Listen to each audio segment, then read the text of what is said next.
जय हिंद साथियों। तो साथियों आज की क्लास में हम देखेंगे ईबीएस का प्रैक्टिस सेट नंबर 3, जिसमें हम देखने वाले हैं पिछले प्रैक्टिस सेट की तरह 30 इंपोर्टेंट प्रश्न। तो सभी साथी अंत तक हमारे साथ बने रहें और जिन साथियों को इन क्वेश्चंस की पीडीएफ चाहिए वो हमारा टेलीग्राम चैनल ज्वाइन कर लें, उसका लिंक आपको नीचे डिस्क्रिप्शन में मिल जाएगा। और जो भी साथी चैनल पर नए आए हैं वो सभी साथी चैनल को सब्सक्राइब जरूर कर लें और वीडियो को लाइक भी कर दें। तो साथियों शुरू करते हैं आज की क्लास और देखते हैं अपना पहला प्रश्न। तो हमारा पहला प्रश्न है, वायुदाब नापने वाला यंत्र किस नाम से जाना जाता है? वो कौन सा यंत्र है जिसके द्वारा वायुदाब नापा जाता है? थर्मामीटर, बैरोमीटर, सीस्मोग्राफ या फिर हाइग्रोमीटर। तो क्वेश्चन नंबर 1 का सही आंसर क्या होगा? इसका सही आंसर हो जाएगा साथियों ऑप्शन नंबर 2, बैरोमीटर के द्वारा वायुदाब नापा जाता है। ऑप्शन नंबर 2 इस प्रश्न के लिए सही आंसर हो जाएगा। तो ये जो आपको स्क्रीन पर दिखाई दे रहा है ये है बैरोमीटर, जिसके द्वारा वायुदाब मापा जाता है। चलिए अगला प्रश्न देखते हैं आज की क्लास का। प्रश्न नंबर 2 है, बीटी कपास क्या है? एक ट्रांसजेनिक पौधा है, एक संकर पौधा है, एक प्राकृतिक पौधा है या फिर एक औषधीय पौधा है। तो बीटी कपास क्या है? क्वेश्चन नंबर 2 का सही आंसर होगा साथियों ऑप्शन नंबर 1 कि यह एक प्रकार का ट्रांसजेनिक पौधा है। ऑप्शन नंबर 1 इस प्रश्न के लिए सही आंसर हो जाएगा। चलिए देख लेते हैं कि बीटी कपास किस प्रकार का पौधा होता है। तो यह है बीटी कपास का पौधा, जिसके जो फल होते हैं इन फलों के अंदर कपास होती है और इन कपास से रुई बनाई जाती है, जिसका उपयोग कपड़े बनाने में किया जाता है। चलिए अगला प्रश्न देखते हैं। प्रश्न नंबर 3 देखेंगे, कौन सा वायुमंडलीय प्रदूषक अम्लीय वर्षा का मुख्य कारक है? यह किसकी वजह से अम्लीय वर्षा होती है? ऑप्शन नंबर 1 देखेंगे H2S यानी कि hydrogen sulphide, SO2 sulphur dioxide, HCl hydrochloric acid या फिर N2 नाइट्रोजन। तो क्वेश्चन नंबर 3 का सही आंसर होगा साथियों option number 2, sulphur dioxide gas की वजह से ही अम्लीय वर्षा होती है। ऑप्शन नंबर 2 इसके लिए सही आंसर होगा। चलिए अगला प्रश्न देखते हैं। प्रश्न नंबर 4 ये रहा आपकी स्क्रीन पर, निम्न में कौन सर्वाधिक उत्पादन पारिस्थितिकी तंत्र है? टुंड्रा, उष्णकटिबंधीय वर्षावन, सवाना या फिर मरुस्थल। तो क्वेश्चन नंबर 4 का सही आंसर होगा साथियों ऑप्शन नंबर 2, उष्णकटिबंधीय वर्षावन। ऑप्शन नंबर 2 इसके लिए सही आंसर हो जाएगा। तो ये है उष्णकटिबंधीय वर्षावन, जिनमें पेड़ों की ऊंचाई बहुत ज्यादा होती है। चलिए अगला प्रश्न देखते हैं। प्रश्न नंबर 5 है, निम्नलिखित में से कौन सा रसायन आम पकाने में प्रयोग होता है? वो कौन सा ऐसा रसायन है जो कच्चे आमों को पकाने के लिए उपयोग किया जाता है? कैल्शियम हाइड्रोक्साइड, इसका फॉर्मूला होता है CaOH का होल ट्वाइस, कैल्शियम कार्बोनेट यानी कि CaCO3, कैल्शियम कार्बाइड यानी कि CaC या फिर कैल्शियम क्लोराइड CaCl2। तो कौन सा वो केमिकल है, वो रसायन है जो कच्चे आमों को पकाने के लिए उपयोग किया जाता है? इसका सही आंसर हो जाएगा साथियों ऑप्शन नंबर 3, कैल्शियम कार्बाइड का उपयोग आम को पकाने के लिए किया जाता है। ऑप्शन नंबर 3 इस प्रश्न के लिए सही आंसर हो जाएगा। चलिए अगला प्रश्न देख लेते हैं।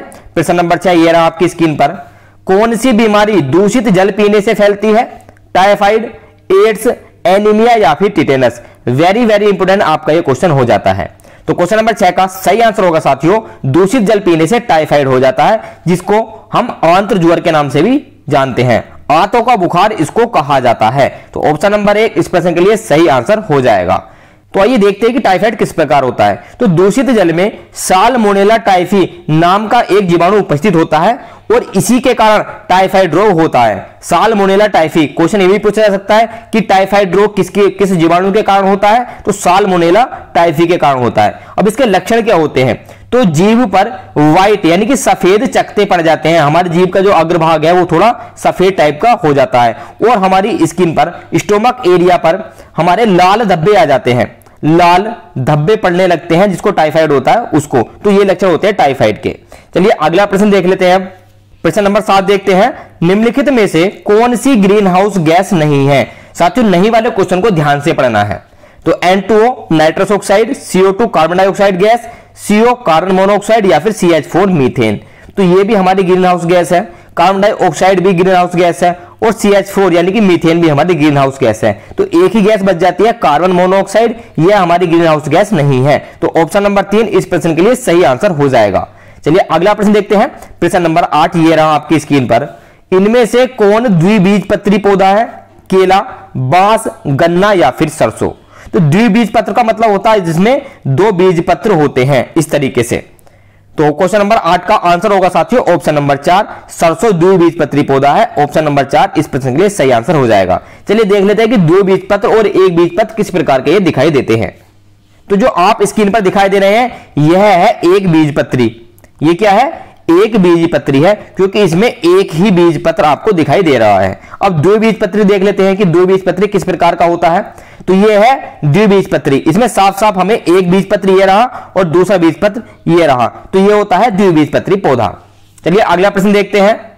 प्रश्न नंबर 9 है, पौधों में जल का अधिग्रहण, ये अधिग्रहण होगा, पौधों में जल का अधिग्रहण किसके द्वारा होता है? फिलोएम के, जाइलम के, कैम्बियम के या फिर पेलिसैड के। वेरी वेरी इंपोर्टेंट ये क्वेश्चन हो जाता है। तो क्वेश्चन नंबर 9 का सही आंसर होगा जाइलम के द्वारा पौधे में जल का अधिग्रहण होता है। ऑप्शन नंबर 2 इस प्रश्न के लिए बिल्कुल सही आंसर हो जाएगा।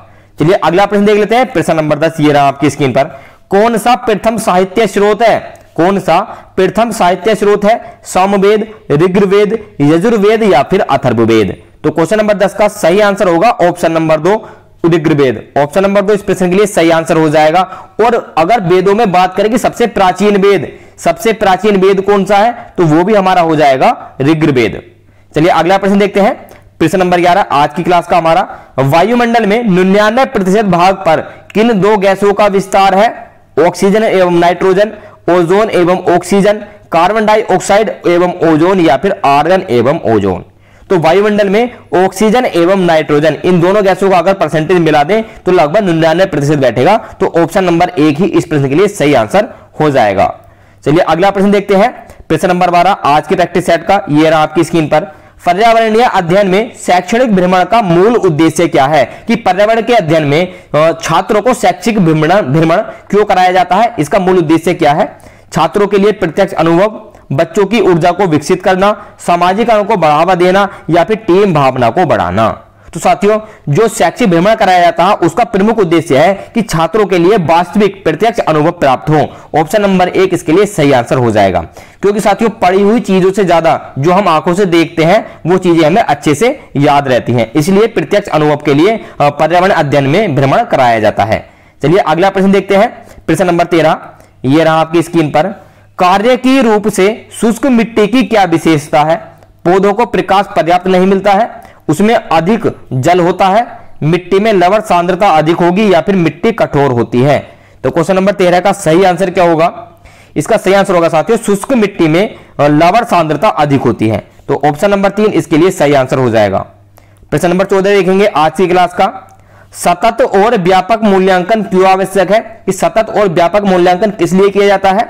शिक्षार्थी की प्रगति निरंतर बनाए रखने के लिए, शिक्षार्थियों ने कितना नहीं सीखा है यह जानने के लिए कि उनके सीखने में क्या कमी रह गई है, या निरंतर मूल्यांकन होते रहने से शिक्षार्थियों में परीक्षा का अनावश्यक भय नहीं होता, यहां पर भय होगा, अनावश्यक भय नहीं होता है, या परीक्षा प्रणाली को महत्व देने हेतु। तो क्वेश्चन नंबर 14 का सही आंसर होगा सतत और व्यापक मूल्यांकन इसलिए किया जाता है ताकि परीक्षार्थियों में जब उनका एग्जाम हो तो परीक्षा का भय ना रहे और वो आसानी से पढ़ सकें, याद कर सकें। तो ऑप्शन नंबर 3 इसके लिए सही आंसर हो जाएगा। चलिए अगला प्रश्न देखते हैं। प्रश्न नंबर 15 आज की क्लास का हमारा। चरने वाले पशु वनस्पति को कैसे बदलते हैं? पर परागण द्वारा, बीज प्रकीर्णन के द्वारा, चुनकर चरना या फिर रोग फैलाकर? तो जो चरने वाले पशु होते हैं वो वनस्पति को चुनकर चरना इस प्रकार बदलते हैं। ऑप्शन नंबर 3 इसके लिए सही आंसर हो जाएगा। चलिए अगला प्रश्न देखते हैं। प्रश्न नंबर 16 ये रहा आपकी स्क्रीन पर। निम्नलिखित में से कौन स्वस्थ अस्थियों के लिए आवश्यक है? मतलब कौन सा विटामिन ऐसा है जिसके कारण हमारी हड्डियां स्वस्थ होती है? कैल्शियम एवं विटामिन ई, पोटेशियम एवं विटामिन के, कैल्शियम एवं विटामिन सी या फिर कैल्शियम एवं विटामिन डी? तो स्वस्थ अस्थियों के लिए या स्वस्थ हड्डियों के लिए कैल्शियम एवं विटामिन डी अति आवश्यक है। ऑप्शन नंबर 4 इसके लिए सही आंसर हो जाएगा। प्रश्न नंबर 17 देखते हैं आज की क्लास का। भारत में हिमालय की सबसे ऊंची चोटी का क्या नाम है? क्वेश्चन को जरा ध्यान से पढ़ना है। भारत में हिमालय की सबसे ऊंची चोटी पूछी गई है, तो mount Everest, mount K two, mount Kanchenjunga या फिर माउंट धौलागिरी? तो यहीं पर हमारी ज्यादातर गलती होती है, माउंट एवरेस्ट पर टिक लगाते हैं जो कि गलत है। यह भारत की चोटी नहीं है। अगर विश्व की सबसे ऊंची चोटी पूछा जाता तो वो हमारा माउंट एवरेस्ट सही आंसर हो जाता, लेकिन भारत की पूछी गई है तो भारत में हिमालय की जो सबसे ऊंची चोटी है वो है माउंट केटू। ऑप्शन नंबर 2 इसके लिए सही आंसर हो जाएगा, जिसका दूसरा नाम है गोडविन ऑस्टिन। गोडविन ऑस्टिन भी इसको कहा जाता है माउंट केटू को, जिसकी ऊंचाई लगभग 8611 मीटर है। 8611 मीटर इसकी ऊंचाई है। अगर एवरेस्ट की बात करें तो एवरेस्ट नेपाल की सबसे ऊंची चोटी है। वैसे विश्व की सबसे ऊंची चोटी है और कहां पर स्थित है? नेपाल में स्थित है, जिसकी लंबाई ऊंचाई कितनी है? 848 और कहीं कहीं पर आपको 8849 मिल जाएगा, तो इसमें कंफ्यूज नहीं होना है। 8848 मीटर इसकी ऊंचाई और नेपाल में यह स्थित है। चलिए अगला प्रश्न देखते हैं, प्रश्न नंबर 18 आज की क्लास का। प्राथमिक स्तर पर शिक्षण की खेल विधि किस पर आधारित है? शिक्षण के समाजशास्त्रीय सिद्धांत पर, विकास के मनोवैज्ञानिक सिद्धांत पर, शारीरिक शिक्षा कार्यक्रम के सिद्धांत पर, या फिर शिक्षण विधि के सिद्धांत पर। तो प्राथमिक स्तर यानी कि 1 to 5 शिक्षण की खेल विधि शिक्षण विधि के सिद्धांत पर आधारित है। ऑप्शन नंबर 4 इस प्रश्न के लिए सही आंसर हो जाएगा। चलिए अगला प्रश्न देख लेते हैं, प्रश्न नंबर 19 ये रहा आपकी स्क्रीन पर। वायुमंडल की सबसे निचली परत का क्या नाम है? वायुमंडल की सबसे निचली परत जो है उसको क्या कहते हैं? ओजोन मंडल, समताप मंडल, आयन मंडल, या फिर क्षोभ मंडल। तो क्वेश्चन नंबर 19 का सही आंसर होगा साथियों क्षोभ मंडल। ऑप्शन नंबर 4 इस प्रश्न के लिए बिल्कुल सही आंसर हो जाएगा। चलिए अगला प्रश्न देखते हैं, प्रश्न नंबर 20 ये रहा आपकी स्क्रीन पर। विटामिन सी की कमी से होने वाली बीमारी का क्या नाम है? विटामिन सी की कमी से कौन सा रोग होता है? बेरी, स्कर्वी, रतौंधी, या फिर थकान। तो क्वेश्चन नंबर 20 का सही आंसर होगा विटामिन सी की कमी से स्कर्वी रोग हो जाता है। ऑप्शन नंबर 2 बिल्कुल सही आंसर हो जाएगा। चलिए अगला प्रश्न देख लेते हैं, प्रश्न नंबर 21 आज की क्लास का।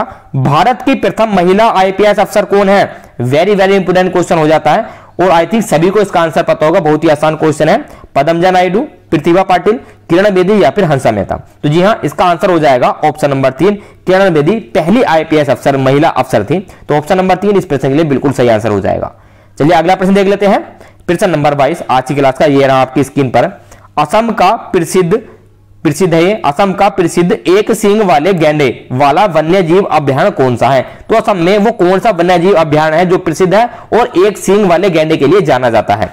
काजीरंगा, मानस, गिर जंगल, या फिर कान्हा किसली उद्यान।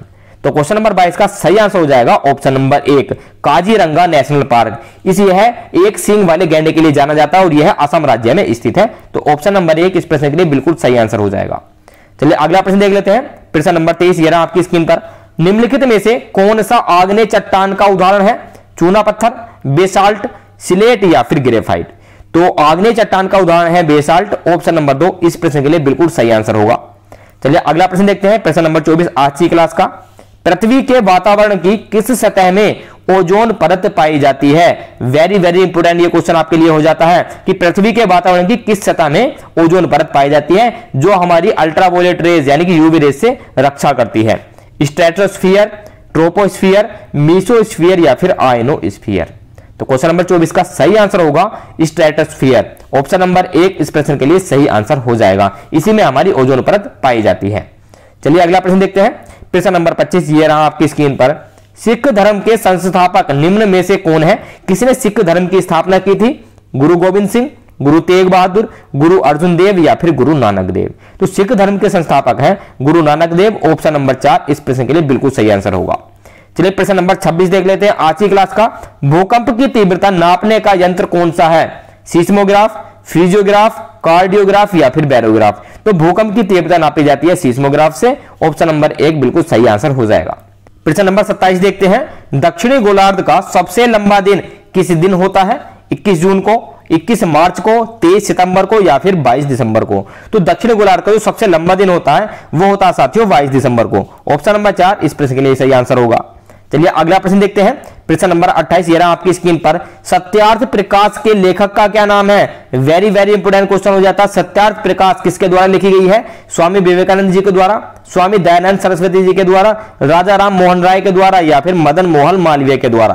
तो क्वेश्चन नंबर 28 का सही आंसर होगा साथियों स्वामी दयानंद सरस्वती ने सत्यार्थ प्रकाश की रचना की है। ऑप्शन नंबर 2 इसके लिए सही आंसर हो जाएगा। चलिए क्वेश्चन नंबर 29 देख लेते हैं आज की क्लास का। बिहू भारत के किस राज्य का लोक नृत्य है? वेरी इंपोर्टेंट क्वेश्चन हो जाता है ये भी आपके लिए।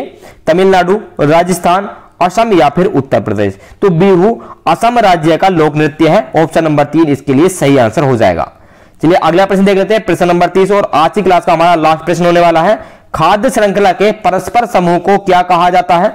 श्रृंखला अभिक्रिया, खाद्य चक्र, खाद्य जाल, या फिर बायोमास का पिरामिड। तो क्वेश्चन नंबर 30 का सही आंसर आप सभी को कमेंट सेक्शन में हमें बताना है। तो जल्दी से इस क्वेश्चन का आंसर कमेंट में टाइप कर दीजिए। तो जो भी साथी अंत तक बने रहे उनका बहुत बहुत धन्यवाद। और जिन साथियों ने अभी तक हमारे चैनल को सब्सक्राइब नहीं किया वो सभी साथी चैनल को सब्सक्राइब कर ले और इस वीडियो को लाइक जरूर कर दें। तो साथियों हम मिलते हैं आपसे अगली क्लास में। जय हिंद।